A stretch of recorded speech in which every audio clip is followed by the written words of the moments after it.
Hello, everyone, and welcome to episode 321 of the Canadian Football Countdown, a proud member of the Canadian Football Podcast Network and the Alternative Football Network.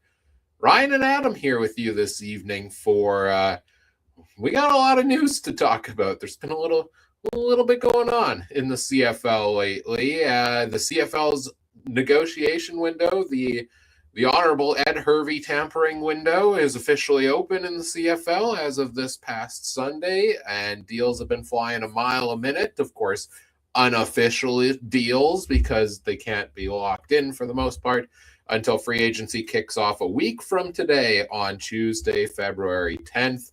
But there have been a lot of deals agreed to in principle, and we're here to talk through as many as we can tonight, I guess. I mean, Adam and I always say we're going to keep this show to an hour, and it never happens. So we're not even going to promise that tonight as we dig into things. Adam, how you doing this evening? Hey, I'm doing good, Ryan. You know what? It's everything happening this week. We've got, I've got chaos at work to deal with. The CFL again for free agency window is up, and I'm busy with hockey. We've got playoffs coming up. It's Saskatchewan versus Manitoba teams. Everything's happening, as the great Bob Cole would say. Yeah, excited to see what's going to happen here. Yeah, the negotiate times have changed in the CFL. It's the opening of free agency isn't the excitement period as it once was. It's now this negotiation window. And we've done on the podcast here the last couple of years, 4 years in a row, I want to say now, we've done the big live show opening day next Tuesday, typically an 8-hour show the last couple of years. And well, if you haven't noticed yet, there's been a lack of promotion from us on that. And that's because we're not actually doing one this year for a few different reasons. And one of them being that the negotiation window truly is just taking the thunder out of the actual opening day. And we did talk about, we kind of dropped the ball on it this year, but maybe next year and going forward, we got to have a big show on the opening day of the negotiation window, because Sunday was just slammed with CFL news item after item. Makes you wonder a little bit if, we've got the tampering window, if a little pre-tampering happened pre-tampering window, if the deals started happening like 4 minutes in. But we'll dive into all that here shortly.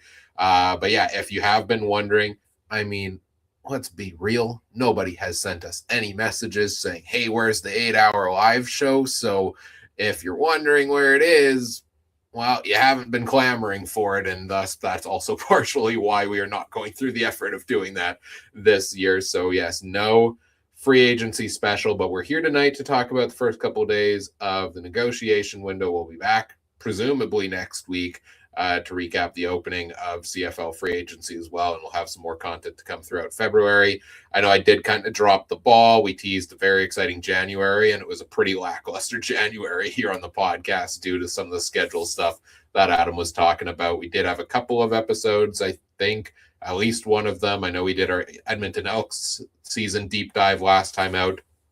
You can go back and check that out, but free agency is here. It's a fun and exciting time in the CFL, so we've got lots to talk about.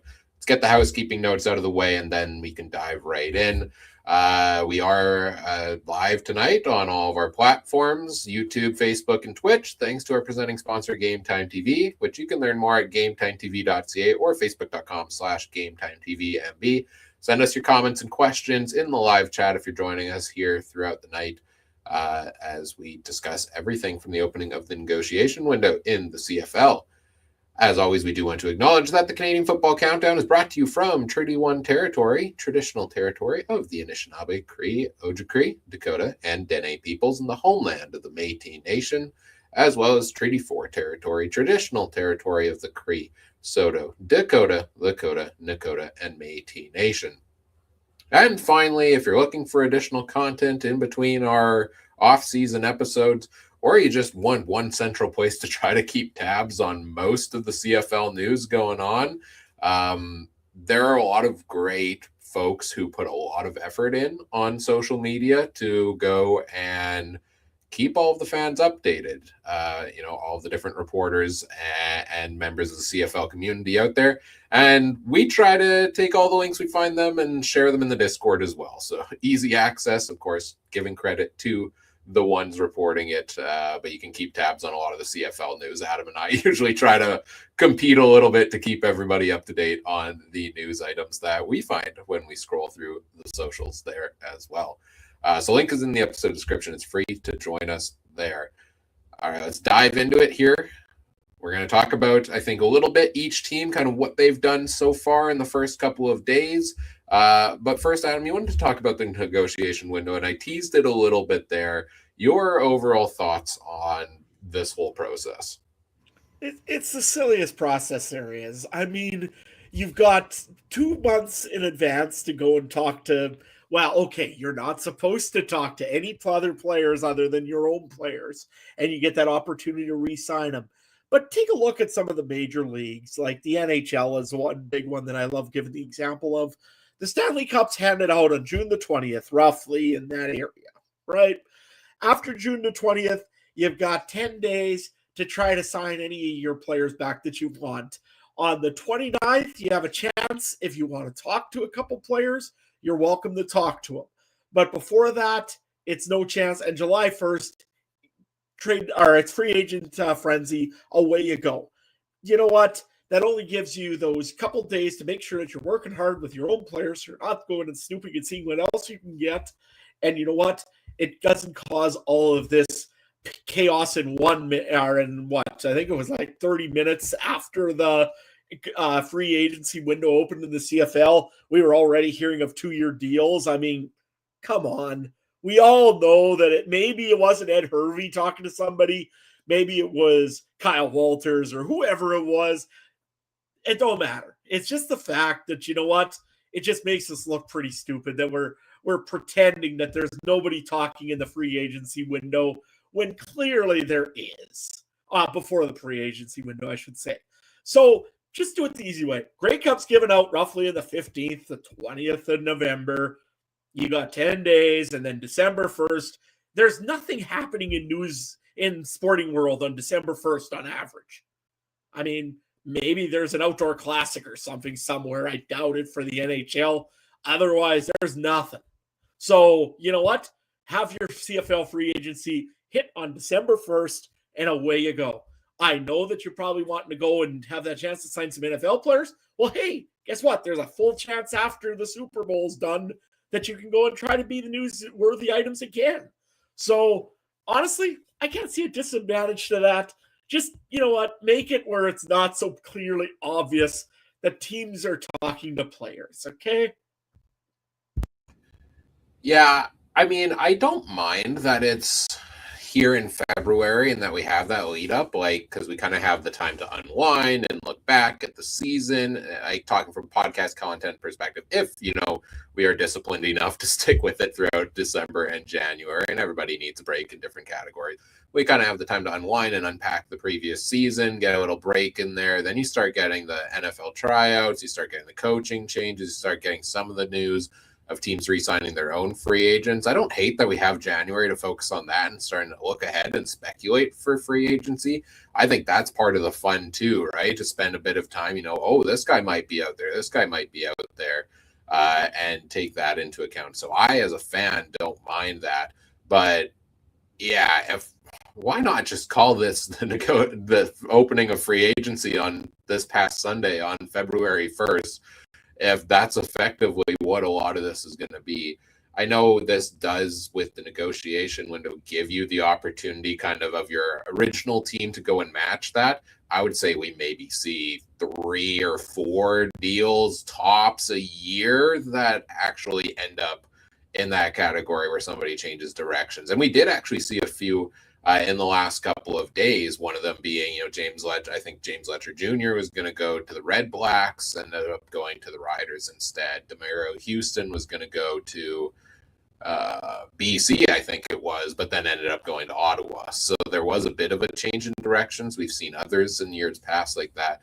But by and large, the reports that are out there already of who players have agreed to terms with, is who on February 10th they will be signing their contract with and making it official, because once you have that locked in, you don't want to go and say, oh, no, I changed my mind. Maybe not, right? Like, you want to start making your plans, and the teams want to start making their plans. And so, like you said, deals happen so quick. There's no way there isn't discussion happening before this. So eliminate the week-long process and just kick off free agency.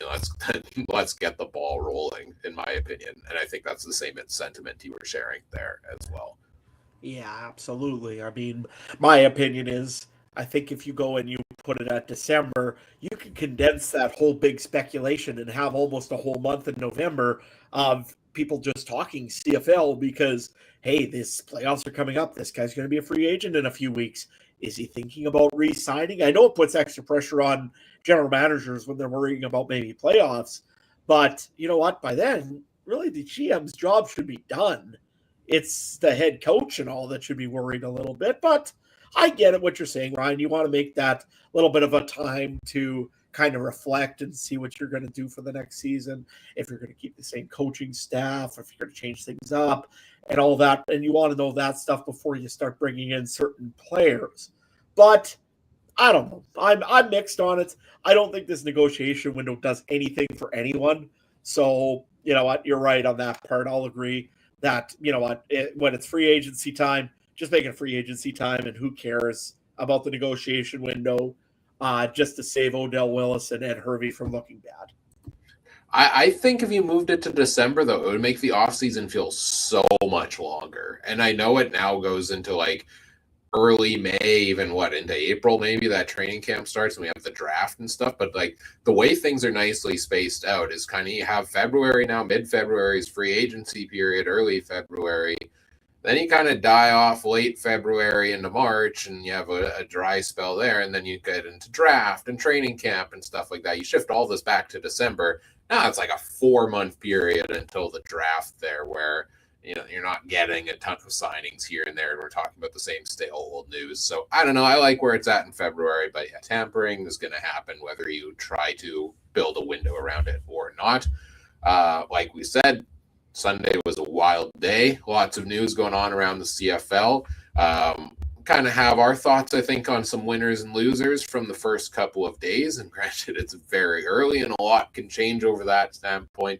But definitely one of the busiest teams in the CFL was the Ottawa Red Blacks on the opening day. And I do want to give a shout out to, I believe it's CFL Stats Geek, who posted this, I'm sure, on socials and on Reddit as well. A great graphic that kind of highlights all of the different moves from day one of the opening of free agency that really helped us for prepping this show. And we're using that as a reference because I just haven't had the time to go and compile my own list of that as well. So let's talk about Ottawa. Some notable moves they made before this window even opened. Biggest one probably getting Justin Hardy back on a contract extension, one of the top receivers in the CFL. They also, was it a trade with Edmonton? Got the rights to Niles Morgan, I believe, in a trade with Edmonton. Nope, no trade. I think it was just an outright signing because I think Morgan was released before. Oh, okay. I definitely thought that was a trade of the rights because I couldn't see Edmonton just outright releasing him. So without trying to get a draft pick or something back, because Niles Morgan is one of the best linebackers in the CFL when he is healthy. So that's a huge addition before any of this window even opened for Ottawa. Let me just run through the list here for you, Adam, and then we can touch on some of the signings here. Linebacker AJ Allen from the Riders, defensive lineman Habakkuk Baldonado, running back Greg Bell, linebacker Brian Cole II, receiver Aiden Eberhard, defensive backs Demario Houston and Scott Hutter, Sam linebacker CJ Rivas, quarterback Jake Mayer, all signing with Ottawa on the first day of free agency. They follow that up on the second day with Michael Broderick at linebacker, Dylan Wynn on the defensive line. Haven't really lost a ton. Dustin Crum does depart Ottawa. I have a soft spot for Dustin Crum. We'll talk about where he's going shortly, and then defensive back Robert Priester as well. But your thoughts, and first of all, I'm sure you looked it up and you're going to tell me I was right, that Niles Morgan wasn't, his rights were traded, and Adam is nodding. So, of course, I was right, which makes me very happy. But your thoughts on how busy Ottawa was these first couple days? Well, the Ottawa Rough Riders really did a great job, I thought. Essentially, I mean, let's face it, AJ Allen was a huge pickup. I mean, Canadian linebacker, 27 or 28 years of age. He's the perfect guy for that team. I really, really was disappointed. I'll probably say it later on, but I think the wrong AJ may have stayed in Saskatchewan. But that's a different story for a little while later. You know what? Honestly, great linebacker. The Riders are really going to miss him. Ottawa, they got themselves a gem. I mean, that's a perfect guy to get, along with CJ Rivas. I mean, both of these guys were big pieces into trying to get the Rough Riders and getting the Rough Riders to the Grey Cup and winning a Grey Cup this last year. I'm not sure if I'm sold on Jake Maier as their quarterback. Again, Ottawa does all this stuff in the offseason all the time. They bring in a lot of great players. This time it seems like they really have brought in a lot of really good players. But it's the quarterback again. Is Jake Maier the guy you're going to go with for starting quarterback for the Ottawa? No, it's Drew Brown. Is it Drew Brown? It has to be Drew Brown. There's no way it isn't Drew Brown. I don't know. I'm just saying. I think it's going to be a contest for the starting quarterback for Ottawa. I don't know. Like I said, it's, to me, if it's Drew Brown, okay, fair enough. But boy, Jake Maier is going to give him a little bit of competition there. I really hope Ottawa does have that real starting quarterback. I still don't know if it's either of those guys. But that's what they got. Baldonado, I think, is probably a very, very understated loss for the Riders and for gain for Ottawa. Baldonado was really good whenever he went in. Either he was swapping in or just he even got to start for a while there when that injury, I think, to Shane Ray, I believe it was. He covered in for Shane Ray. And, I mean, perfect player. He was great out there. So, Baldonado, and again, a global player of all things. So, that there was a big signing for them. Eberhardt, I thought he had actually a good season with the BC Lions. Again, Canadian passport. That's going to give him a little bit of an advantage. I thought maybe they overpaid for him when they kind of released the amount. No? You don't think so? No, Eberhardt's not Canadian. Oh, Eberhardt isn't? Okay. Well, then he was definitely overpaid for what I've seen from for what Ottawa was or what it was reported that Ottawa paid for him. So can't say that I absolutely know that. One really big signing that I liked, Greg Bell coming there to Ottawa. They needed a running back in the worst way last year, and they sure got one with Greg Bell. I think he's going to be a big piece to the Ottawa offense. That one is actually the most puzzling to me. And I have an interesting perspective, I feel like, on Ottawa, because again, every year we talk about them being so active in free agency. We're hyped in February that this is the year the team is going to turn the corner. 2 years ago, they turned it a little bit. They made the playoffs. I believe lost in the first round of playoffs in Drew Brown's first season there with the Red Blacks. Last year didn't go so well, again, for the team. And now everybody's left with a little bit of that fatigue of, we can be hyped up, but let's see what happens out on the field. This time around feels different to me in that you have Ryan Dinwiddie in there as the head coach, and I think that will make a difference. Bob Dice seems like a great human. Don't think he has the coaching qualities as a head coach to really motivate the team and bring out the best in these players. We've seen him struggle over the last couple of years. Who's done a really good job and delivered some pretty stellar teams over the last few years? Ryan Dinwiddie, who's probably, in my opinion, the most underrated coach in the CFL. And when you're talking about Drew Brown, to me, it's no doubt that Drew Brown is the starter for this team if he can stay healthy, which is the big question mark, of course. And I think pairing him with Dinwiddie and some of the offensive weapons that they're giving him, that could be dangerous if Drew Brown can take that next step. Like, you're looking at the likes of throwing to Eugene Lewis and Justin Hardy and Braylon Addison is probably going to move on in free agency, but Khalil Pimpleton, Eberhardt was a 700-yard receiver last year in BC. I think he's kind of in that on the rise type of receiver. That's a great fit in there as well. So I like this offensive system for the evolution of Drew Brown to work under a guy like Dinwiddie, who brought out the best in Chad Kelly, who was a bit of an unknown commodity before then. Nick Arbuckle, was on, in my opinion, a career downslide. And look what he did last year. He could have been an MOP candidate the way he was playing under Ryan Dinwiddie. So I think that offense, no longer having Tommy Condell also calling the offensive plays, having Dinwiddie calling instead, I'm excited to see the evolution of Drew Brown here. I think Jake Mayer makes sense as a backup. I hope they bring back Tyree Adams as kind of a third string here to get, keep investing in him in the organization.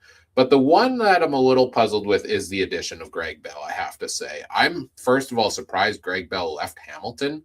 I thought, he was so good last season that I thought they would have made a little bit more effort to bring him back after moving on from Butler the year before. But also I have a hard time because Dinwiddie didn't really effectively use his running backs for a lot of last season, right? It was that rotation between a number of different guys before they settled on Spencer Brown. And I also thought that Daniel Adebaboye, who was re-signed earlier this offseason, would get that chance to, in that green light, to be the starter definitive guy, because it looks like they are moving on, presumably at this point, from William Stanback. So I was a little puzzled by the Greg Bell addition, but again, another weapon to add to that offense that I think can take that offense to the next level. So yeah, I'm higher on Ottawa now than I have been in past off seasons because they're adding in the pieces, and I think they have the coaching staff to supplement it for the Red Blacks here. Any other quick thoughts on Ottawa before we move on here, Adam? Yeah, I mean, you're right, I guess. I mean, Ryan Dinwiddie is a way different coach than Bobby Dice. And I mean, you're not going to see that 6-yard, 7-yard pass all game and hoping that they get more yards or the 2-yard hitch screen all the time. I mean, I think Dinwiddie actually will let Drew Brown air it out a little bit, but we'll be waiting to see seen. I mean, he still is a 14 touchdown, 10 interception kind of quarterback, and he's proven that to be very consistent. So, if John Dinwiddie does what he can do, yeah, maybe it'll be Drew Brown being a good quarterback. Otherwise, I've been burned. I've been hurt too many times by this Ottawa Red Blacks team and said that, yeah, they're going to be a good team this year. So my judgment is reserved.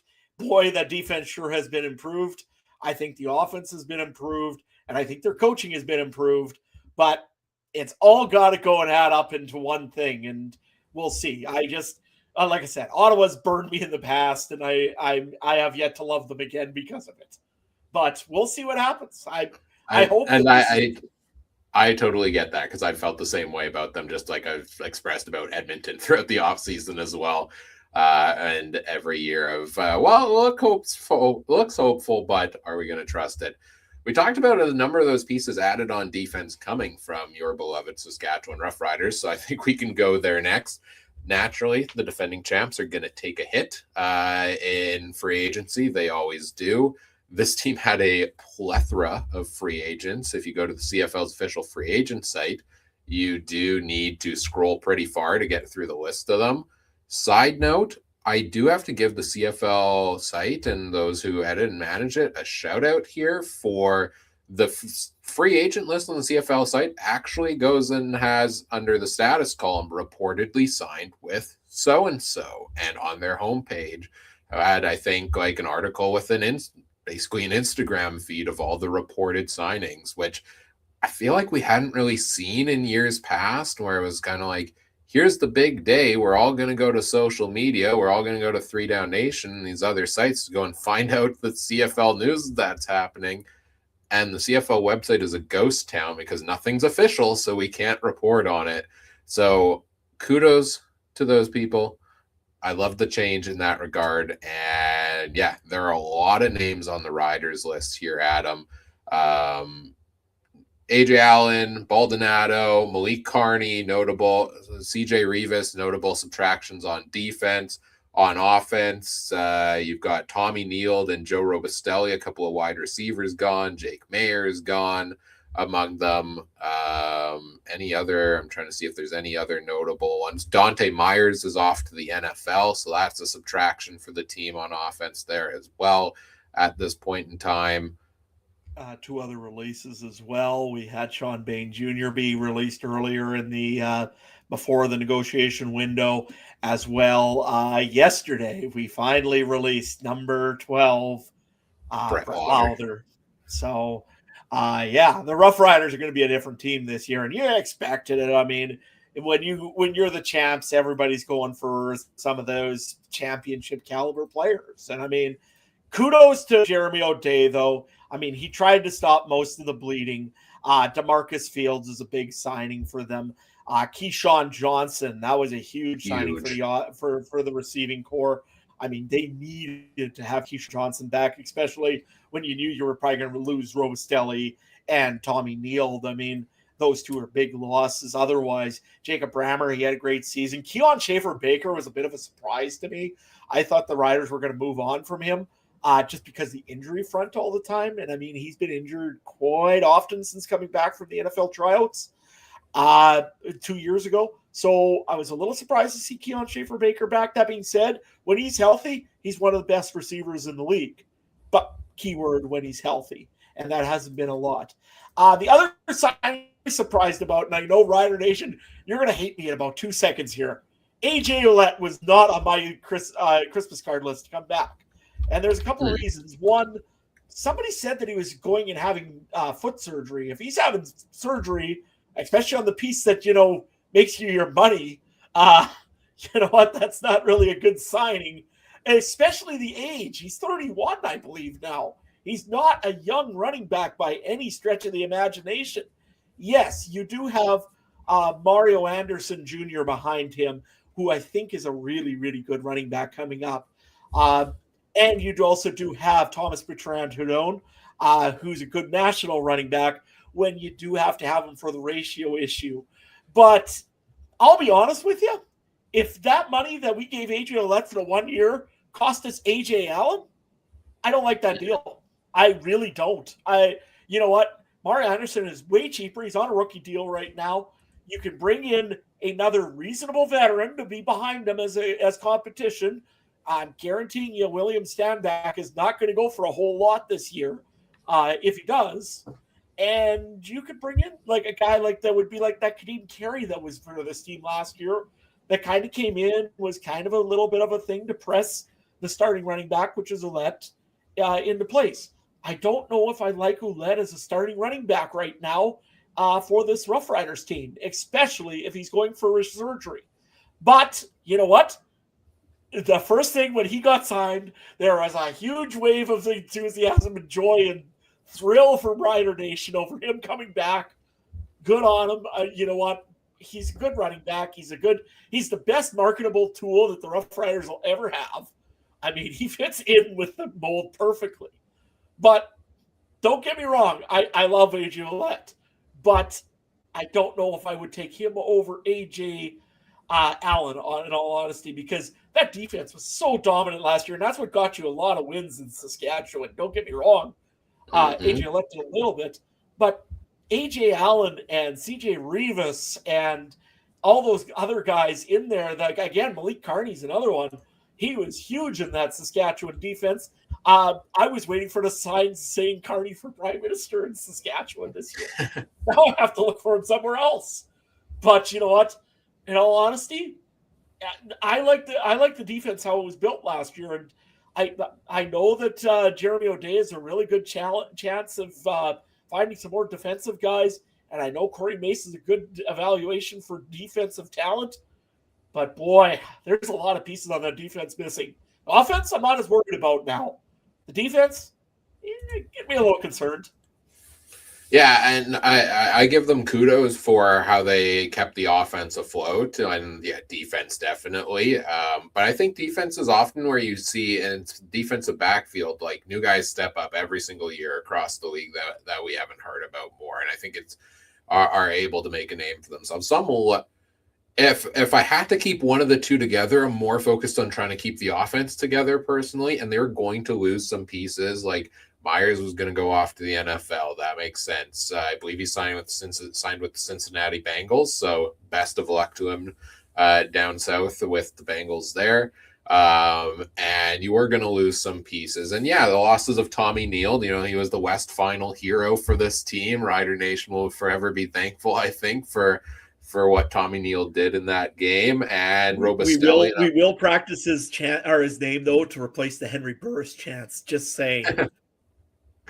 And Robustelli, promising piece lost at receiver, but this team was so deep at receiver as well. Like you're still left with a core of Ajo, Sam Emlis, Dell Duncan Busby, Keyshawn Johnson, Keon Schaefer Baker. I think Daniel Weeb is a name we're going to start to learn this year, probably get involved in there. Like they still have a lot of depth at the receiver position involved here. And bringing back AJ Ouellette, bring back Trevor Harris, the offensive line as well. Jamarcus Hardrick was a huge re-signing for them. Brammer also on the offensive line, like bring back the crew that's going to open up the holes and protect Trevor Harris. Yeah, that offense is still going to be pretty good this year. They haven't been super active with signing new pieces because they've just been trying to keep the team together. A couple of notables, though, they did sign James Letcher Jr. as a kick returner. So looks like they are moving on from Mario Alford and replacing him with Letcher Jr. And then James Vaughter on the defensive line had a heck of a season last year in Winnipeg, which is a bit of a nice replacement perhaps for Malik Carney. Any other quick thoughts on the Riders here for you, Adam? Yeah, the last one that I've really got is we'll go back to the defensive line. They needed somebody still to fill in that hole for Micah Johnson. So I'm not sure if James Waters is that guy because mostly, Micah Johnson used to do it right in the middle most of the time. So I don't think Waters is the guy you put up the middle. However, they do have Mike Rose back, which is a big piece that is not to be understated as well. So with Rose in there, with Waters in there, Ollie Sod is going to get another season under him, so he'll be a lot better next season. This defensive line still looks pretty scary. The linebacking core is where I'm really wanting to see what they do with because I'm sure they're going to try to hunt down some Canadians in there. I'm sure they're going to fit some pieces in there, and we'll see what happens. And the defensive backs also a little bit of a question mark. Ryan has been telling me how much I've been enjoying my one defensive back coming back, Kerfali Exume. Yes, he is a Rough Rider again, and this year he is ready for Tyson Philpott, I think. You can only hope. But is he ready for McLeod Bethel Thompson? Well, we don't know where he's going yet, so maybe not. Maybe he'll be in Saskatchewan. We still kind of, have a third string running back or quarterback spot available.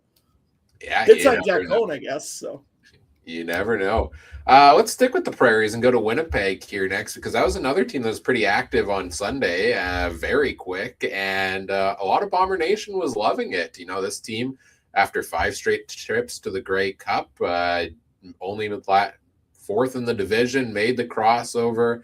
Everybody's kind of in on this is now the decline of the Bombers, and Kyle Walters said, I'm allowed to start tampering. Let's go and try to turn this around pretty quick. And they even tried to they even made their mark a little bit before that opened when the Ticats and Tim White broke off discussions and they released them early. And most notably, Tim White in a Winnipeg Blue Bombers uniform for next season.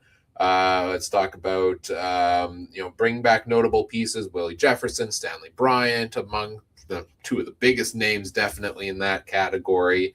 And then on opening day, Jarrell Broxton, I think he was on 3 Down Nation's list as the number 1 free agent out there, one of the top, if not the top offensive linemen in the CFL. Jake Ceresno, one of the top defensive linemen in the CFL when healthy. Jonathan Moxey, a heck of a defensive back. And then we just talked about hero Tommy Neal coming over to Winnipeg here as well. I thought that was a home run opening day for Kyle Walters and touched on the positions that he needed to touch on, like receiver depth was a concern for this team. Pressure on the quarterback was a concern. The aging of the offensive line, definitely a concern because Up until now, all offseason long, it's been, well, let's get the band back together yet again for one more crack at it. And I think rightfully a lot of people have concerns with when are you moving on, and bringing back Bryant and Neufeld and guys like this on the O line year after year. How much do they have left in the tank? So I think bringing in somebody like Broxton is huge in that category, and I love the wide receiver additions. What do you think about Winnipeg's opening day? I like that they went and they addressed the trenches first. And I mean, that's the biggest thing with the Winnipeg Blue Bombers that they needed to do. I mean, Zach Caleros needs all the help he can get back there to get any throw off, I think, this year. And you know what? Honestly, Broxton was a huge signing for the Winnipeg Blue Bombers to get. I'm not sure. Is he a left tackle or left guard? I don't know. Okay. Well, anyways, I think if I'm not mistaken, he is left tackle, and if he is, that's a very hard position to fill, and Broxton will do a great job of it. You're right. They're an old offensive line, and sorry, they're not. I'm not just saying an older. They're an old offensive line already. I mean, Stanley Bryant, he's I think older than Patty Neufeld. Patty Neufeld is the exact same age I am, and I feel old, so it's got to be that he is. Suit up, Adam. I know. I've just aged myself there. Anyways, I'm just saying it's an old offensive line. Having Broxton in there is going to be huge for this team. And again, they did another great job by bringing in Jake Seresna. I wanted him for Saskatchewan so bad. If you put him up the middle, I think he is one of the best defenders in this league. If nothing else, just to get his hands up on footballs. In Edmonton, he was great for that. There was always knockdowns by Seresna, or there was always him around that football. Having him alongside of Willie Jefferson, as long as Willie's, again, this is going to be old versus the new guys. Seresna's not the youngest guy, but you know what? He's going to make old man Jefferson look pretty young. Just saying. I thought that Vaughters was a pretty big loss for Winnipeg, to be honest with you. I thought that they really should have kept him and did something to keep him somehow, because he did complement the other side of Willie Jefferson very well when he was in there. So having Seresna and Vaughters would have been a pretty good pickup. Again, I think it's still going to be fine with Seresna and Willie Jefferson in there. And you're right, the receiving core. It didn't sound like Dalton Schoen is going to be healthy enough to start the season by any stretch of the imagination. Still suffering with this. I felt terrible when I heard that. The same ACL. I mean, that sucks. Yeah, no, it's been reported now that Dalton Schoen will not be back in Winnipeg, that the Bombers won't be re-signing him. And I think that makes sense. As much as it sucks to see, moving on from a guy at the right time, so to say, when there's other options available, you can't bank on that unknown from what they've seen from the last couple of years. Other teams may take the chance. But this is a team at receiver that didn't have the depth to survive things like that last year. And that's really what they need to do. They do lose Jareth Stearns, which is a tough loss, I think, because he actually was a bright spot of that offense last season. Stearns is going over to Montreal now, I believe. But I'm so excited to see Tim White in a Bombers uniform. And I am floored that all of the reaction to Tim White being released by Hamilton and signing with Winnipeg has been, thank goodness, no more drops for Tim White. Like, I know he drops footballs. Most receivers drop footballs here and there. Maybe he does so more often than others, sure. I did take a look at his catch percentage last season. It was around similar percentage to, I think, a lot of similar caliber receivers, I would say. And you're telling me we shouldn't be excited for a guy with four straight 1,000-yard seasons and 7+ touchdowns because he might drop a ball here and there? He can drop 50 of them as long as he catches 1,000+ yards and 7+ touchdowns that contribute to the success of the football team. I think Tim White, yes, he has his up and down games. Yes, he has his moments and seems to come alive after Labor Day is the perception on him as well. But when he is on his game, I still think he is a top 10 receiver in the CFL. He is also can be that deep threat, can make those plays happen out of the backfield.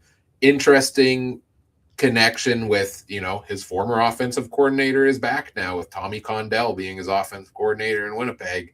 And that connection with Collaros that Condell has as well, trying to pair them up. Like, I think we could see a little bit of magic happen from Tim White here in Winnipeg. And I love the Tommy Neal addition there as well. Yeah, I think you guys will really be happy with Tommy Neal. He's a receiver that is really overlooked, I think, in a lot of teams. He was overlooked, I think, a little bit in Toronto, in Saskatchewan until, a certain West Final catch. He was definitely overlooked, I thought, in Saskatchewan. He's 6'2". He's a big Canadian receiver. He is not a small guy and can make some catches that other guys just can't do because he's athletic enough to make that catch. To hold on to some footballs that wouldn't be held on to otherwise. So I think for Winnipeg, that's a big piece going forward for him, and I think that's a great spot. Going back to Tim White, I was floored too that again, I don't know if it was just Hamilton media going and crying about sour grapes, because honestly, it did not look like to me like a bad signing to get Tim White. He's the reason why you keep winning fantasy drafts. I feel bad for you this year because you're going to actually have a Winnipeg Blue Bomber for once, because I know how much you like doing that. But nevertheless, I mean, Tim White is a good receiver in this league. I was a little bit amazed that Hamilton walked away from him so soon. But you know what? He's proven time and again. Wait till about halfway through the season, he's going to be on All-Star. He always is. The first 2 games of the year, usually he's pretty tough.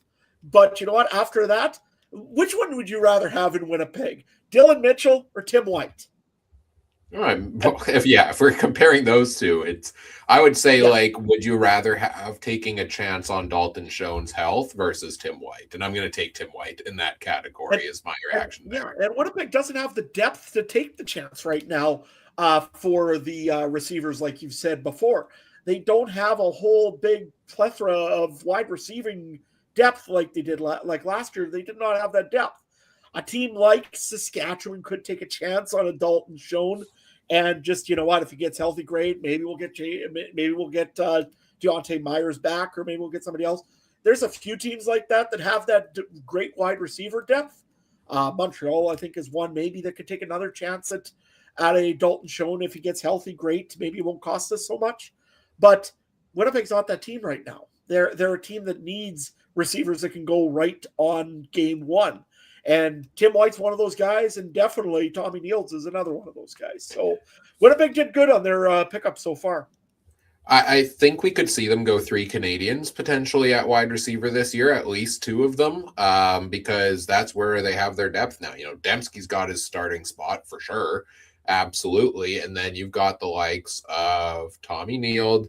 You've got Kevin Sklercius coming back. Gavin Cobb they re-signed, who didn't get a ton of experience time last year, but I'm high on Gavin Cobb from what I saw from him in his time in Edmonton. Tommy Neal, I think I just mentioned, getting added to the mix there as well. And then you pair them with Ontario Wilson, got the 2-year contract extension. Carrick Wheatfall is an interesting one. He's still a pending free agent. I don't know if there's interest in bringing him back there.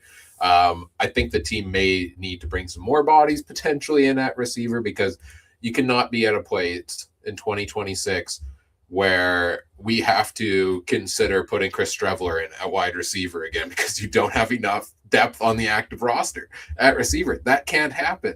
No. He's starting quarterback after week 9. Just saying. The good old Collaros and Streveler duo, we're going to ride that for another 8 years. That's my one bone to pick, from the opening day of free agency, is that I really think Winnipeg needed a backup quarterback, and all of the ones that I had an interest in went to different places, and there's not much left out there. So that being said, I think they are intrigued by, Bryce Perkins, I want to say, that they brought in from the UFL. Bryce Perkins, yeah, that's who was the UFL guy.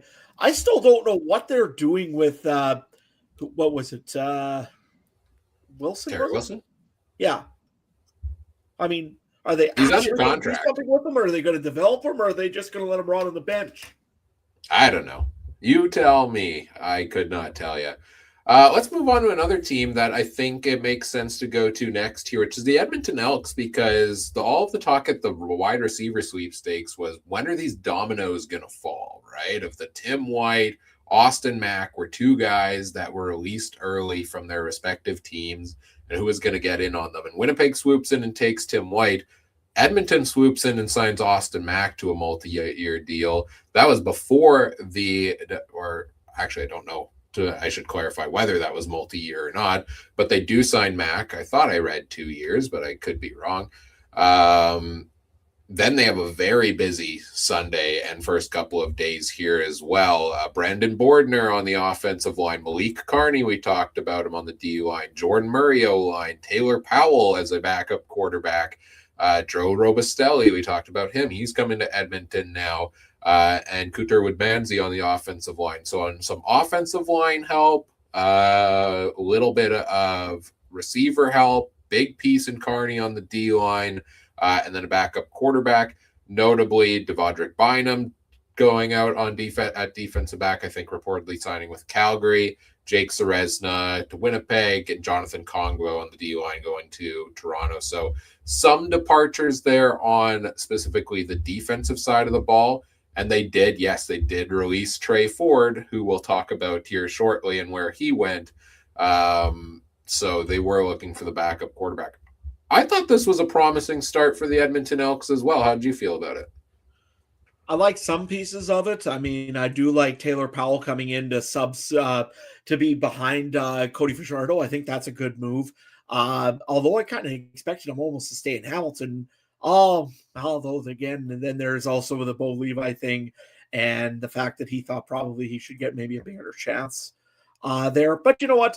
I think it's a good insurance policy. Joe Robustelli, I think, is a really good American receiver. I really do like that move for the Edmonton Elks. And that's one place where they needed some help, was a little bit in the receiver part. Austin Mack is going to be a good piece. He does have that connection with Cody Fajardo when he was the quarterback. Austin Mack had some of his better seasons last year, maybe a little bit due to injury, but a little bit more disappointing. I mean, 680 some yards, that's not usually what you hear out of Austin Mack. So I don't mind some of the moves. The only ones that I really didn't like, I did not like them losing Jake Seresna. I did not like the trade of Niles Morgan. I knew that they couldn't afford him. That's why they made the trade. But you know what?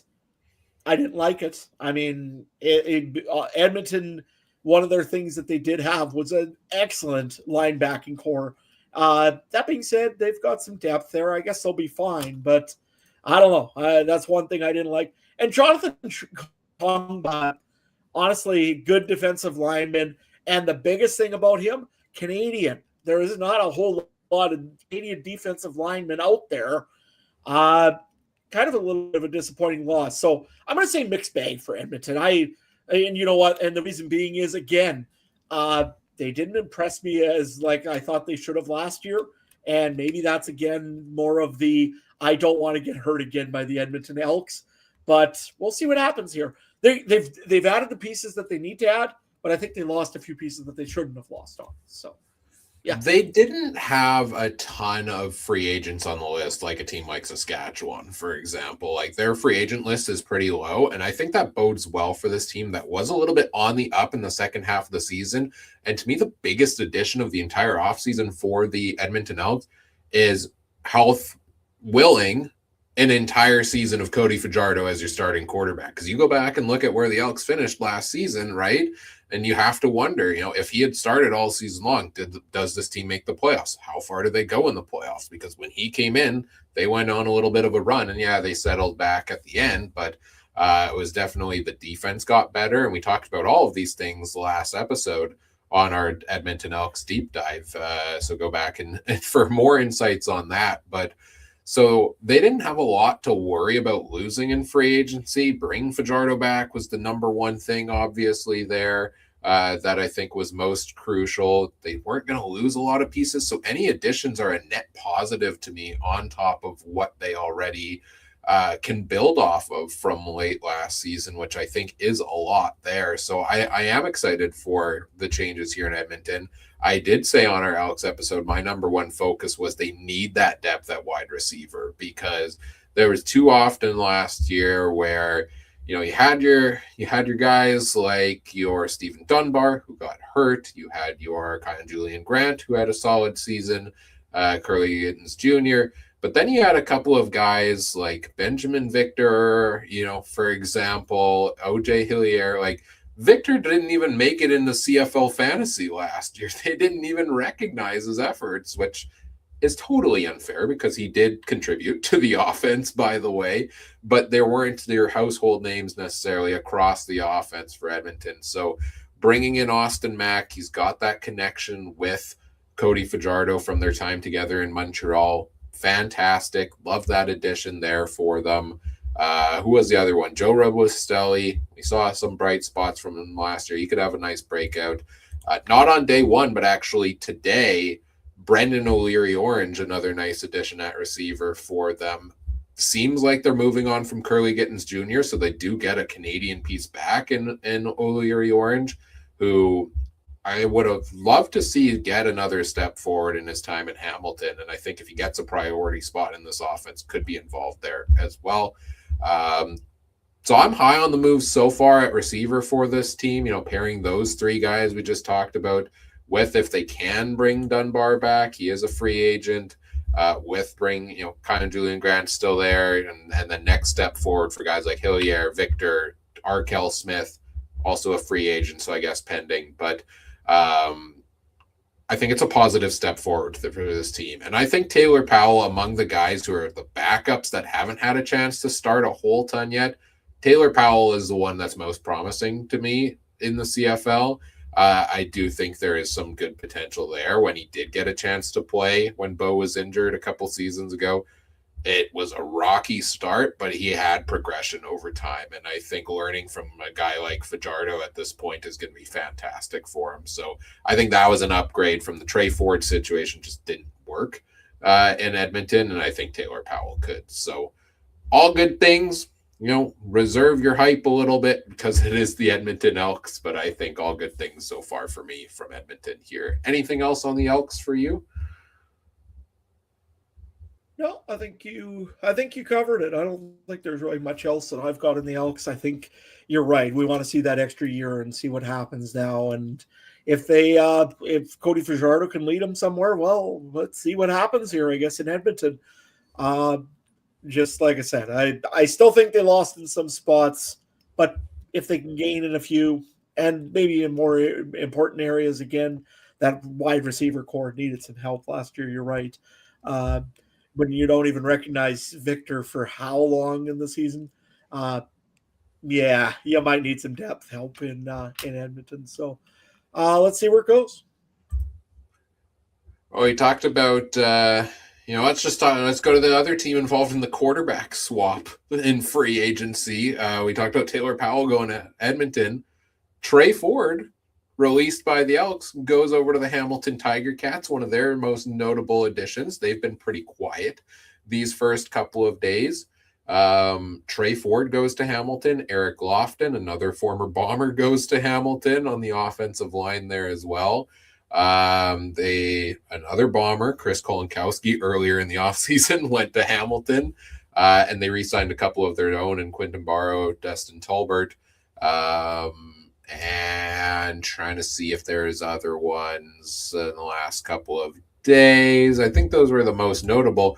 But this team has lost a lot in the first couple of days here. Deshaun Amos, Greg Bell, Brendan Bordner, Brian Cole II, Jonathan Moxey, Jordan Murray, Taylor Powell, Cooter Whitmanzi, all of these names leaving the Hamilton Tiger Cats.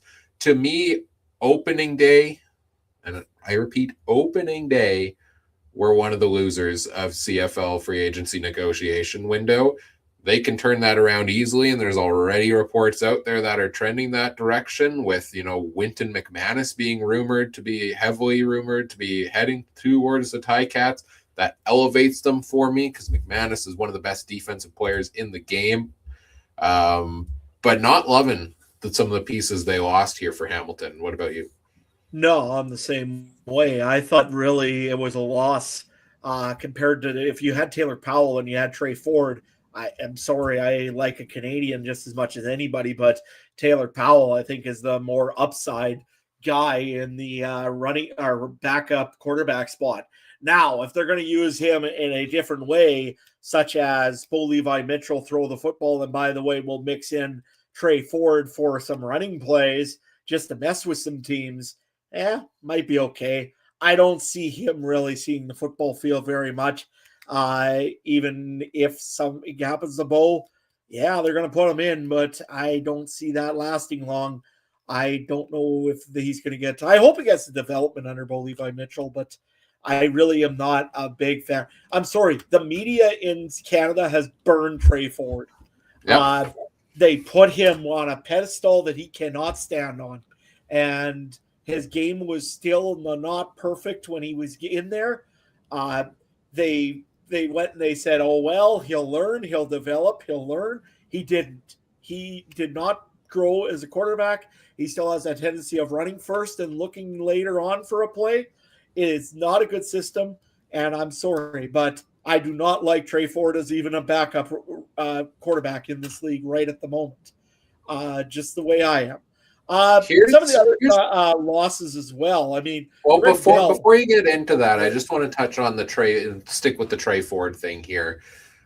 Here's my thing with with signing in Hamilton is I think Ford can still develop potentially as a quarterback here in the right system with the right mentor. I'm not sure Hamilton is the place to do so because this is a guy whose skill set involves using his legs and making magic happen out on the field. And yes, he does need to develop as a passer, but he needs to learn to leverage the balance between those skills. And he's learning from a quarterback in Bo Levi Mitchell, who did set career highs in rushing yards, to be fair, and rushing touchdowns for himself this past season, I believe, but is not traditionally a runner. He's a pocket guy at quarterback. Bo Levi Mitchell is. So that's not really developing this. You're not learning and, when's the right time for me to run? When is it not necessarily from him? Same thing in the Scott Milanovic system. So you look at some of the other opportunities potentially around the league, like other guys who he could learn from better would be a guy like Vernon Adams Jr., I think, in that category. Or even Nathan Rourke, similar-ish style, learn to pass like Nathan Rourke and also learn to run when Nathan Rourke learns to run. Granted, I did see somebody point out on social media and wholeheartedly agree, you're never getting the playing time between Nathan Rourke because he's going to be the starter there a long time. Whereas, if you can develop in Hamilton, well, how many years does Bo have left? And that opportunity is potentially there for you. So we'll see how it works out. I don't think it's a great system fit for him, but at the end of the day, you're probably going to learn something from one of the best quarterbacks of the past couple decades here in the CFL. But you wanted to touch on the other moves here for the Ticats. Yeah, a few of the losses essentially. I mean, Deshaun Amos is a big one. I mean, a good defensive back, been a good defensive back in this league for a very long time. Same thing also. I was very surprised that the Hamilton Tiger Cats really walked away from Greg Bell this easily. You know what? What else do they have behind them for a running back? I know that their game used to be with Bo Levi Mitchell and with Tommy Condell back in the day, especially, was pass first, ask questions later. But you know what? They have literally adopted a little bit of a running game, and Greg Bell was a massive piece of that running game. He had an amazing season in Hamilton, but yet they walked away from him. That one there confused me quite a bit. Jordan Murray, Brendan Bornier, and I think that was it for the offensive linemen. Their O-line was one of their better pieces last year. I thought at the beginning of the year it wasn't going to be very much. It turned out to be one of their better pieces. It did a great job of protecting Bo Levi Mitchell. You're losing two more pieces in that offensive line, and I haven't seen a whole lot coming back quite yet for the Hamilton Tiger Cats. I guess Kolinetsky's The Oh, guy from yes. Winnipeg that they used to that Winnipeg had there in their offensive line. He's a good offensive lineman, but I mean, that's one. You got to get some more in there in Hamilton, and I don't know where it's going to come from. But you know what? Yeah, Hamilton, I would say, is probably your day one losers.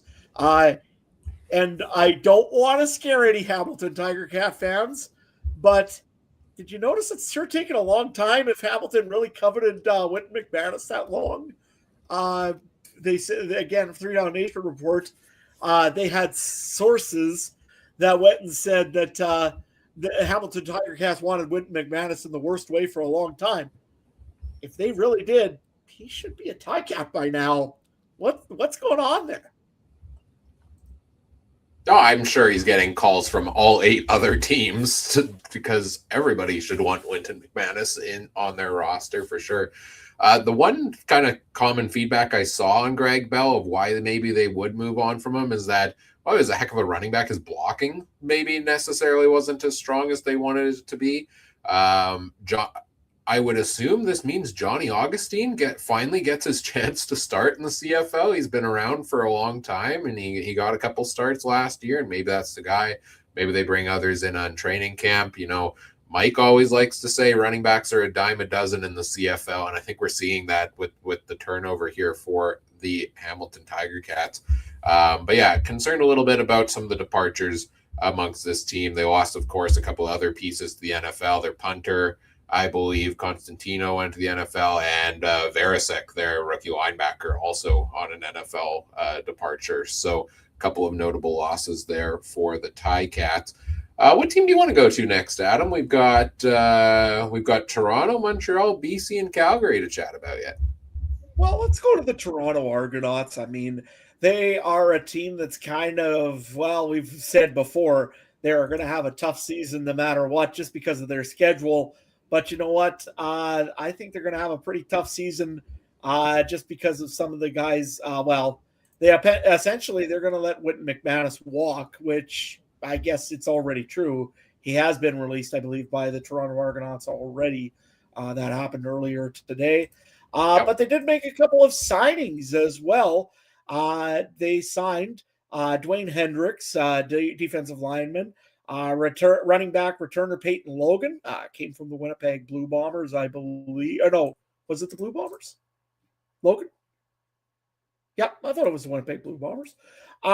They also added Adarius Pickett, Sam linebacker. He's another American. And big one that the Rough Rider fans would all know, Dakota Shepley. He signed with the Riders for 1 season, then decided, you know what? I'm going to go to the NFL. He got paid a pile of money for 17 pretty much practice roster spots in the NFL. So good on the Argonauts for giving him a whole pile of money. But boy, he hasn't really proven much. I hope that works well for them. And then also they did bring in Deshaun Amos, Jonathan Kongbo, and Robert Priestner as well. Ryan, what's your thoughts on the Argonauts? Yeah, the Argos haven't been super active yet. Those are some good additions. Like Hendricks was one earlier in January. He can be a good defensive lineman there also. So I really like the addition of Dwayne Hendricks. Get some pressure on the quarterback there. You talked about Dakota Shepley, Adarius Pickett, huge defensive backfield addition. I do think they will lose some pieces, and they're starting to lose some pieces. Wynton McManus is huge. Deshaun Brissett, I believe earlier today or yesterday, signing with Calgary, I want to say it is, if I'm remembering correctly. I should double check on that, or maybe if you can look at that to confirm. I believe that was the case. So that was a huge piece of their receiving core last year.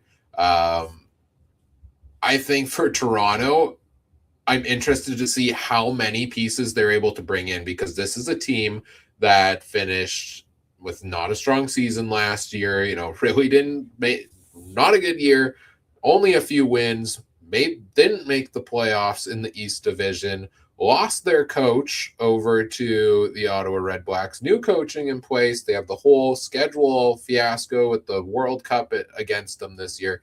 this team has the deck stacked against them, and I did say I wonder if the scheduling problem is going to impact their free agency addition. So I think that might speak volumes for a team that needs to improve from where they were at last year. If they aren't active in free agency this year, I wonder if that means players are just wanting to say, no, I don't want to touch the Argos this season with the scheduling mishaps going on there. So I think I need to see them be a little bit more active than they have been thus far, and hopefully continue to do so. Most notably, also today, I believe I saw a report that Jim Barker, I think it was Jim Barker, saying that Chad Kelly is 100% healthy coming into the 2026 season. Do you buy that? I mean, he's out for how long? He should be, I guess. I mean, I don't know. I honestly, I got to see him play again. I mean, if he's going to play like which Chad Kelly are we going to get? We're going to get that one that played in the East Final that threw so many interceptions, or are we going to get the Chad Kelly that lit the league on fire when Nathan Rourke was gone? I don't know. We'll see one of them, I'm sure, but till we do. You know what? In all honesty, if he sucks a little bit, if he doesn't have a really good first start, Nick Arbuckle's not a bad choice. Honestly, he's almost proven to be a good. He was a good quarterback last season, so I wouldn't be surprised if they even go and maybe happen to wait to see what happens with all the quarterbacks and see if something happens with an injury or something, and then go and try to make a trade for something. But you know what? I hope he's healthy, I guess. I don't know. I honestly have no real thought about Chad Kelly. But that being said, you're right. Rashawn Brissett is a Calgary Stampeder. Had a breakout season last year, 900 and some yards. So he's on his way to Cowtown. Looks pretty good for him. But yeah, you're right. I think Toronto's probably having a hard time convincing a lot of guys, hey, we're going to be on the road all the time. We'll never see our families. We'll never see our home field until August. But you know what? Come to Toronto. I don't know if that's a real good convincing factor for one thing we will see, I think, this year from Toronto, which will be nice, is clarity on the running back position, because last year was, well, who's it going to be? And this year, Deontay McMahon is off to McMahon Stadium with the Calgary Stampeders. I think they released Mayan Williams earlier in the offseason, and Spencer Brown really came out as that breakout player in the second half of the season at running back. And so he's definitively the guy, looking at the current state of the roster, that's going to be that guy for the Argos this season at running back. I know they brought in Peyton Logan. I see that more as a return role and probably means the end of Janarian Grant over in Toronto. So it'll be interesting to see where he goes.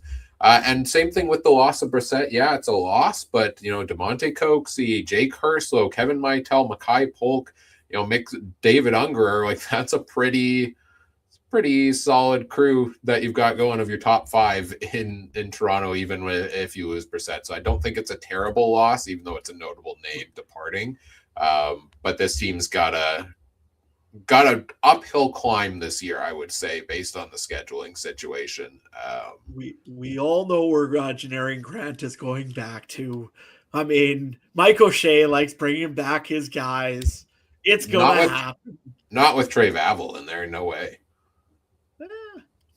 No, true enough. Although Mike O'Shea's pretty loyal to his old boys. Huh?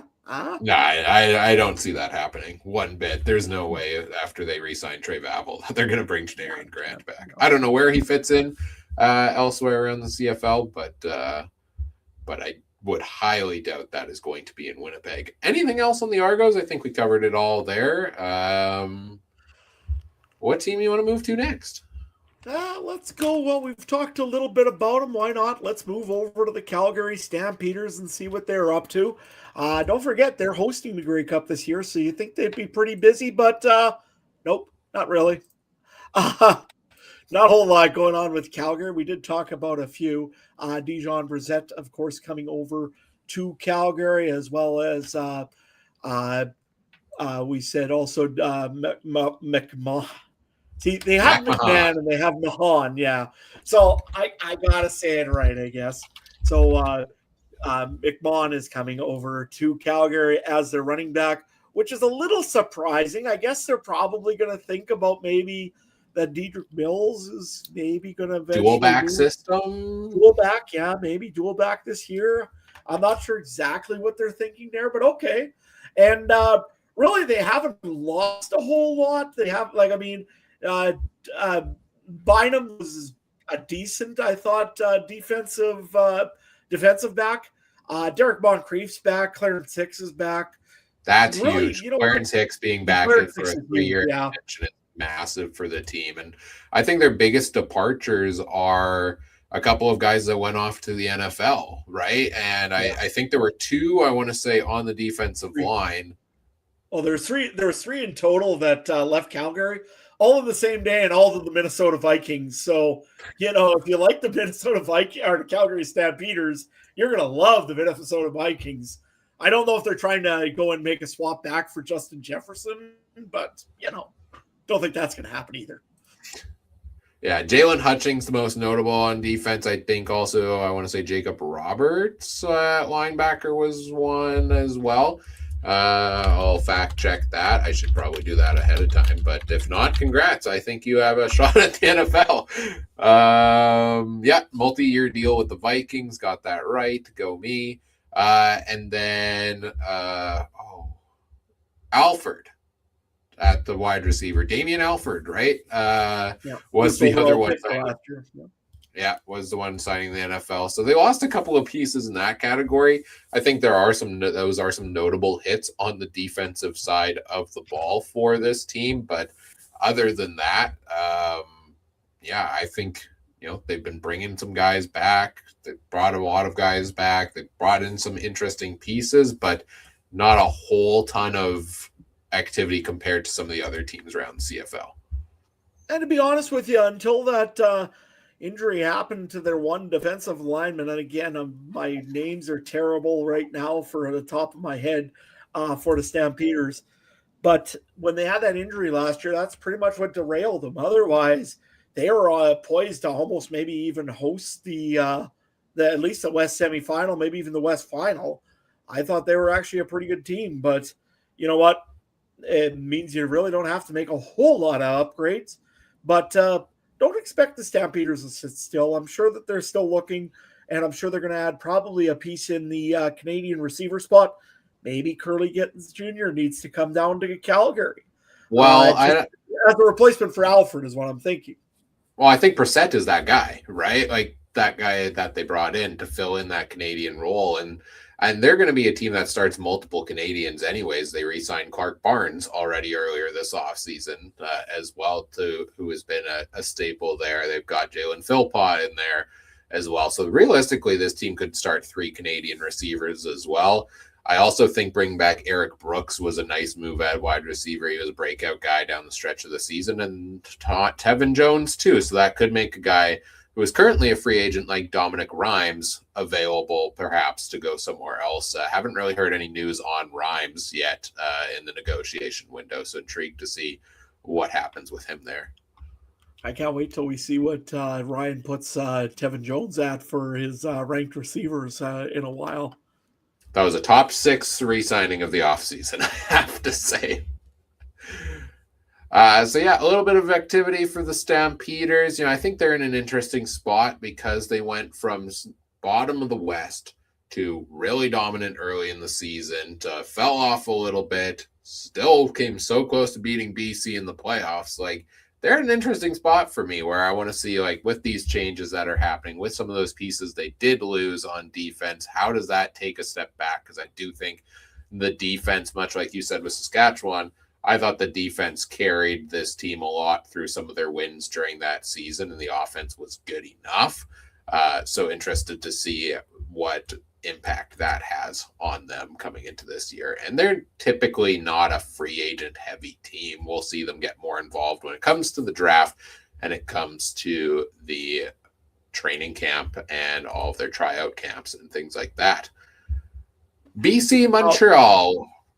One other big note on Calgary to just mention, I forgot, they also don't have John Huffnagel anymore, don't forget. He did go to Toronto, as a advisor there. So yeah, that's a little different. So we'll see if Calgary's strategy changes up just a little bit.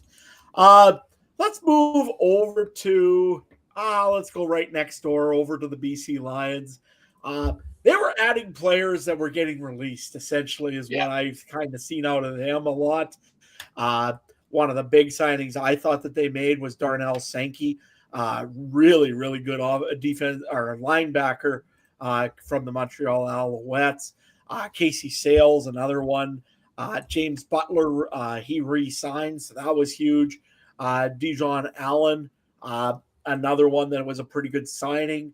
I didn't really That agree was to anybody extra in the negotiation window. I don't know if they got the message that the window was open or not, but they they really didn't. I don't did today make a very interesting signing, though, which is former NFL wide receiver Marquez Callaway from the New Orleans Saints, who, I haven't been an NFL guy for that long, but I do remember Callaway from a couple of years ago before I started tuning in heavily. It was a name that I was familiar with. 45 regular season games and caught over 1,000 yards and 7 touchdowns. So it didn't work out. I forget the name of was it Travis Fulham, I think it was the previous NFL guy they tried to bring in a receiver, and that didn't work out. So maybe it's Callaway can turn that around this time.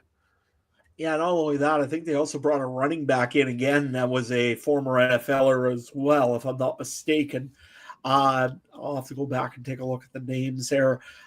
When I was, for those that are follow our Discord page, I really was just trying to grab guys that were in the CFL or had something to do with the CFL, not guys that were just added in from either former NFL or former NCAA star or something like that. I made guys that were just either re-signing or had some connection already with the CFL. So that's why in the Discord sometimes you won't notice some of those names that I'm sure our buddy Brandon would be extremely excited about. So otherwise, he'd be just telling me about how great all these guys are and how they will be starters in the CFL next year. What do you got there, Ryan? I think the biggest loss for this team is Jarrell Broxton. I mean, he was one of the top free agents available out there. I think I saw a stat where he allowed like 17 pressures all season on Nathan Rourke, and that allowed Nathan Rourke to have the MOP season that he did. So that is a huge loss on the offensive line. Bring back Dijon Allen at least was absolutely necessary in that regard. He could not afford to lose both of them. So maybe I would like to see this team, go out and try to find a replacement for Broxton, which is going to be hard to do, to find a replacement for somebody as good as he was at his job. Aiden Eberhardt is a loss, definitely at wide receiver as well for the role he played, but I'm not too concerned there because the rest of the starting receiver core is under contract, and it's only a matter of time before the wizard that is Nathan Rourke goes and turns somebody else into a star and elevates them on top of it, right? You've still got Hatcher, you've still got Barry Hill, you've still got McInnes, you've still got Katoy. All of these four are coming back. It remains to be seen who takes that additional spot. Maybe Callaway is the guy who's going to compete for that kind of last spot in there as well. So I'm not too concerned really about the offense. So happy to see that they did bring back James Butler, though, because I think Butler and BC are just a great combo here, and I think that's a really good fit. They did re-sign quarterback Chase Bryce, who will look to be their backup for this season. I expected BC to maybe be a little bit more active at looking at other options for backup QB. I doubt Jeremiah Mazzoli is coming back this year. Bryce has been with the team, I think, 2 or 3 years already. I wasn't wowed but by what I saw from him in the limited opportunities we saw. So I thought maybe this is a team that would go after a guy like Trey Ford or Taylor Powell. Maybe they did, and just lost out in the sweepstakes, so to say. But when it came down to it, there's not a lot of options still out there. So bring back the devil you know versus the devil you don't, I guess, in Chase Bryce. And maybe there's something they see from him and his ability to develop under Buck Pierce and behind Nathan Rourke as their backup there. Any other thoughts from you? I think Chase Bryce is a very good backup. I mean, to be honest with you, you're never going to use him unless Nathan Rourke gets hurt. And if Nathan Rourke gets hurt, your hopes and dreams are pretty much lost already in BC because they rely so much on number 12. So, sorry. Uh, to be honest with you, I didn't think that it was such a bad signing to make Chase Bryce come back. And that way, there you can develop a third guy again and see who else there is in the future for the BC Lions. So overall, I didn't mind that one. I did like that they brought back James Butler. They know him. They know how he blocks for Nathan Rourke. I think that was a good signing for them. Yeah, the Broxton one was a big loss. Hopefully, they can find somebody sort of okay to fill in there for Nathan Rourke or to cover Nathan Rourke. But yeah, pretty much again, like I've been talking here, the world in BC revolves around number 12. They gave him a contract extension or a pretty much a kind of just let's move money around kind of deal, I think. He's still the highest paid quarterback in the league, and there's a reason why he is worth it. I mean, he's a very good quarterback who probably will make the Hall of Fame one day, just not today. And then we move on to our final team of the night here, I believe, which is the Montreal Alouettes, who biggest news item around the Alouettes is the surprise, I would say, retiring of defensive back Marc-Antoine Dequoy. I think 5 years into his career. He hasn't been around that long necessarily, but boy, has he made an impact in his time. And I think is one of the top defense backs in the CFL, or I guess I should say was one of the top defensive backs in the CFL because, yeah, he decided to hang up the cleats and said, he wants to preserve his body in the current state it's in, I guess, and retire from football here. Did that catch you by surprise as well? And thoughts on hanging it up maybe earlier than we all expected? Yeah, honestly, I didn't see that one coming. That came out of left field. I thought he was probably one of the best defenders that the Montreal Alouettes had going forward. I mean, national, everything else, a Montreal or a Quebec native. I thought that really they were going to build right around him, and he was going to go for another, at least 3-4 years. You never know, right? But no, you know what? Honestly, I applaud him. I mean, you got to think about what everything is in the grand scheme of things, and a lot of guys kind of forget about what their body's going through, and a lot of those guys get pounded out of shape, and they can't enjoy their time with their kids or eventually their grandkids or any of that because they've been beaten up so bad. So good on him for doing what he's going to do. I mean, let's face it, the CFL is not one of those leagues that you're making millions upon millions of dollars every year to essentially take a beating. And yes, the CFL players take just as much a beating as an NFL player does for millions more.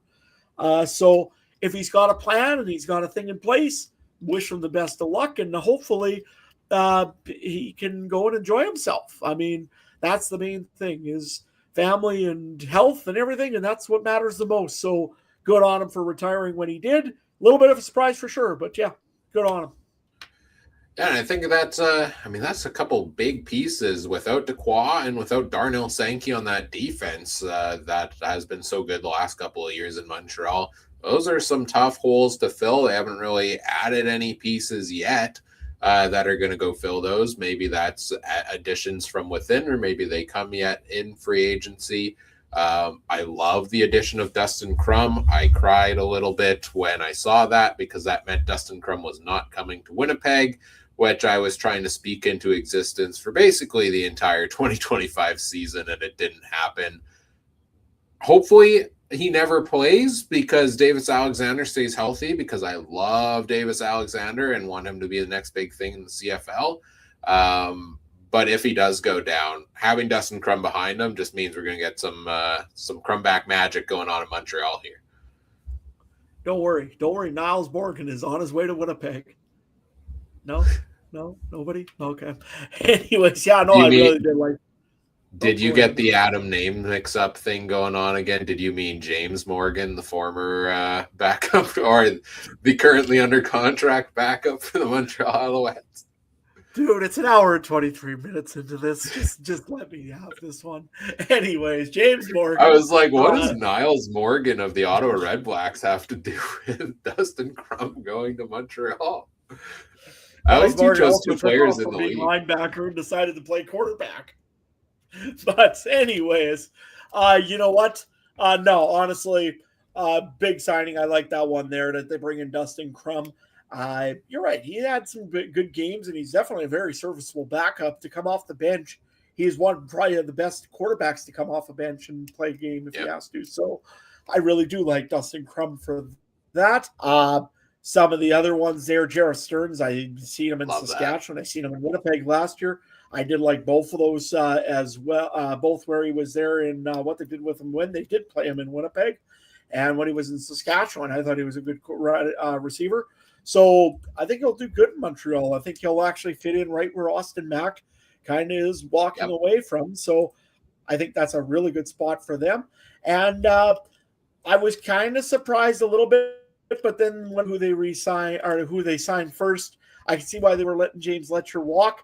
Devontae Dedmon is a very dangerous returner, but again, make sure he's just a returner because I don't want to see him playing running back this year and ending up getting smoked or whatever, like he did in Ottawa. So, you know what? Dedmon, I think, is going to fit in there real well as a returner in Montreal. It seems like guys they get developed in Montreal as a returner, and then they end up going to a Seton team in green and white. Just the way it goes. That's how they do it. Look forward to Devontae Dedmon in Ryderville in a couple of years, I guess, is the way that goes. I want a team to finally let him loose on offense. And I said this over and over in Ottawa. I don't think Montreal's the team to do it. They never use Letcher in that category, but there's so much speed there with Dedmon that I would love to see him use a guy like that in the offense, but doubt that's going to happen. But hope he stays healthy, and he can make an impact. And I would put him and Letcher Jr. kind of in a very similar category. So I don't know if it's necessarily an improvement or not for the team with the addition, but I do love Dedmon. He's one of the most thrilling players when he's on his game in the CFL, in my opinion. I also think Jarrett Stearns is a solid replacement for Austin Mack. And I did notice, interestingly, Charleston Rambo, a free agent. So that's something to watch for the team as well. But they did extend Alexander Hollins, who did not get a ton of playing time last year. And I could see sliding into that starting spot because we remember what Hollins has been in the past. Yeah, and also, I guess, running back Travis Tice was re-signed as well. So, the chance of Ryan maybe getting something off of that return game. I don't know if he's going to really get the returning job or running back job, I should say. If Tice or if it'll be Stevie, what was it? Stevie Scott? Stevie Scott the third. Yeah. So one of the two, but I mean, it'll be an interesting battle in training camp, but I think Scott's got it. And final note on Montreal, you can bet on this. Sean Lemon won't be back with the Alouettes, but still wants to play in the CFL. Hamilton, make it happen. Complete the Kevin Glenn tour. What are the odds on it, I wonder?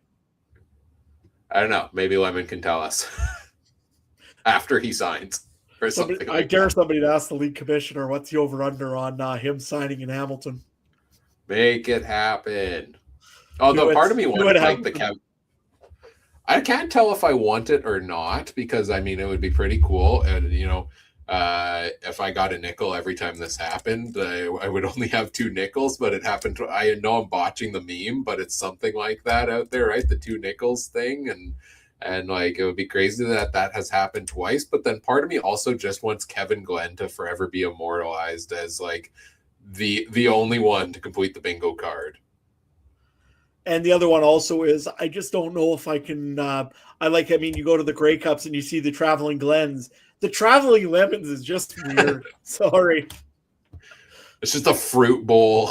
There's just a bunch of guys running around dressed up as fruit and betting on things. Now that is an idea for a podcast. I'm just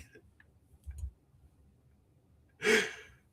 This is what happens when we get an hour and 30 minutes in. This is why you can't move free agency to December, Adam. It would make a long off season. Yeah, fair enough. All right. Well, that's our recap of everything from the first couple of days of free agency. I think we went through it pretty quick, actually. I'm surprised we're wrapping up around the hour and a half mark. I know we got to do our wrap up here, but um, yeah, those are our thoughts on the first couple of days from each of the teams around free agency. Of course, it's the very beginning. There's lots of news that's going to come throughout the negotiation window week now, and then the opening of free agency on Tuesday, February 10th. We'll probably be back in the next week or so to recap all of the additional news that comes out from then. So before we go here, Ryan, let's go with who is the most interesting free agent that hasn't signed with anybody right now still that could like go with any team that we haven't heard any news on yet. Who's the most interesting guy in your side of things? You're really trying to drag this out and put me on the spot, hey? A little bit. I'll go first if you want. Sure, that would be great because I don't have an answer. To be honest with you, I'm very surprised that a Winnipeg or an Edmonton has not even thought about Sean Bain Jr. I thought that he was going to go very quickly in the in free agency. I thought the team was really going to be interested in him. He's well rested. I mean, he was a healthy scratch for lots of times in Saskatchewan. He's still an awesome receiver. He didn't have the yards last year because they didn't play him. But you know what? He's a guy that I think is a really good American receiver. If somebody needs one, I think he would be one to call. I'm surprised he hasn't gone anywhere quite yet. The other one also just very interesting. Also, just throw another one in there. Is Brett Lowther going to get re-signed by anybody? Just a question. I want Brett Lowther to have his Mark Leggio moment where I think everybody has been too hard on him, and he's a good kicker. And we saw what Leggio has been able to do since he went to Hamilton after he got run out of Winnipeg. And I hope the same thing happens for Brett Lowther because he seems like a great guy. 100%. I hope he does too. And I wish him the best of luck for 16 out of those 18 games. I mean, just 2 games that I really don't. But other than that, I really hope that, like in Ottawa, maybe he goes and replaces Lewis Ward or somebody else goes and signs him up. And he's kicking for many more years. But yeah, it's kind of unfortunate the way it happened in Saskatchewan. You know what? It was sad because they just had a charity hockey game like every year. The Riders always they just finished playing that one, and the next day or the day after, they released him. And I'm pretty certain they let him know before that. So that kind of sucks. Yeah. But you know what? Honestly, best of luck to Brett Lowther and his family. I hope he does good, and I hope he gets another shot and absolutely sticks it. We stalled long enough for me to come up with an answer to your question, so that was great. And I hate to go back to wide receiver when you just went to wide receiver with Sean Bain Jr. But I think I am more of an offensive, with the interest in fantasy, I'm more of an offensive minded guy, so that they really stick out to me. And I hate to go to the hometown team, and it feels like a bit of a cop-out answer. But I'm really intrigued by Dalton Schoen because Dalton Schoen, if he is actually healthy and can return to health, is one of the top receivers in the CFL. And the Bombers have said we're moving on from Dalton Schoen, it seems. So that means who out there is going to go and take the chance potentially on that, and who's going to reap the rewards if he is able to come back strong from there. I think that could be a massive improvement. Like we talk about BC needing to go and replace the departure of Aiden Eberhardt. Can you imagine a healthy Dalton Schoen with Nathan Rourke added to that offense alongside Hatcher and McInnes and such too? Like that would be a nightmare for everybody. So I think there could be some teams that are definitely interested in him, and I'm rooting for the best for this guy as well because it was so fun watching him storm onto the CFL scene basically out of nowhere a couple of years ago. And I hate seeing guys get recurring injuries and then having to deal with that. So maybe a cop-out answer, but Dalton Schoen's who I have my eye on the most because I think he could be a real impact guy. So you don't think it's going to be Chris Traveler coming back to Winnipeg? All right, let's wrap up the podcast here, folks. I'm not diving into that an hour and a half in. Love Chris Traveler, love his energy level. Do not think he should be the backup quarterback for Winnipeg going forward, respectfully. Next week, maybe we'll talk about Chris Streveler being the backup quarterback in Winnipeg. We'll see. We'll see what we all talk about when we come back.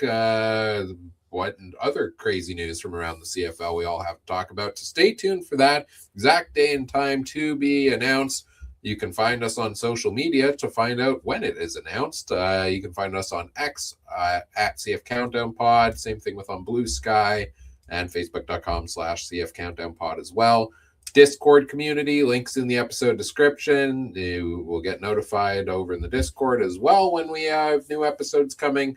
And you can join in the discussion on all the news as it drops throughout the week as well. And check out all our friends from around the Canadian Football Podcast Network at CF Pod Network on X and the Alternative Football Network at the official AFN on X or alternativefootballnetwork.com. A lot of the other CFL podcasts, that may have taken a break over the start of the offseason, kind of start to come back a little bit around free agency times. There's plenty of CFL content to go around, and I believe the UFL is probably kicking off sometime in the next month or two because it's normally the spring league. So Alternative Football Network will have lots of great coverage for you there. Don't find me on social media. It's not worth it. But Adam, where can people find you? Well, I'm almost probably not worth it either. I mean, unless you want to follow a bunch of posts about either my skid steer for some reason or about senior hockey. Yeah, we're getting into provincial playoffs. We've got 3 games in 3 nights. So we have to travel to Minnetonka's, Manitoba, which is, if you know where Minnetonka's, Manitoba is, it's a long ways away from me. But we're still going there on a Friday night. Then we're coming home and playing a team on a Saturday night. And then we're going to go and invite the Valley Axemen from Swan Valley over to our place on a Sunday night. So we're going to be very, very busy.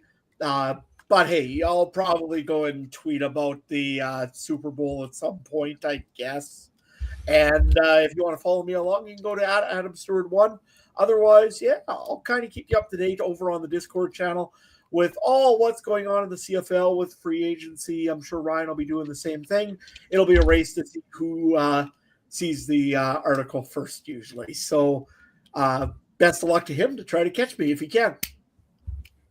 Absolutely. I do want to give another shout out.